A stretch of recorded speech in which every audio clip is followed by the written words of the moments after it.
লক্ষ্য ঠিক রেখে আমাদেরকে প্রচুর পরিশ্রম করতে হবে। এই মুহূর্তে আছি কড়িহাটি গাছের খিল গ্রাম। আমেরিকান একজন ভাই আমাদের থেকে অর্গানিক ফুডের আমাদের দোকান থেকে অনেক কিছু অর্ডার করছেন। যেটা বলবো, আমি নিজে আজকে চলে আসছি। প্রচুর পরিশ্রম করতেছি, শুরু থেকে জীবনটা সংগ্রামের মধ্য দিয়ে পার করে আসছি, এখনো কিন্তু পরিশ্রম করতেছি। আলহামদুলিল্লাহ ভালোই আছি। যত দিন যাচ্ছে ততই ভালো কিছু দেখতেছি। আল্লাহ ভালোভাবে এগিয়ে নিয়ে যাচ্ছে, তবে লক্ষ্য ঠিক রেখে কিন্তু পরিশ্রম করতেছি।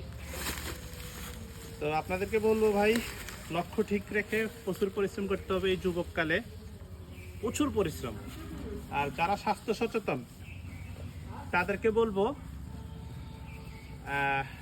ভালো খাবার খাবেন, ন্যাচারাল খাবার খাবেন, তাহলে বড় রোগ হবে না, হসপিটালে যেতে হবে না। আমাদের কাছে ন্যাচারাল ফুড আছে, ভেজাল মুক্ত খাবার আছে, যেগুলি আপনি আপনার পরিবার, আপনার মা বাবাদেরকে খাওয়াতে পারেন, বাচ্চা কাচ্চাদেরকে খাওয়াতে পারেন, তাহলে শরীর স্বাস্থ্য পুষ্টিগুণ অনেক ভালো থাকবে। গাছের খিল থেকে বিদায় নিচ্ছি, এখন এগুলো দিয়ে আসবো বাড়িতে। ভালো থাকবেন, আল্লাহ হাফেজ।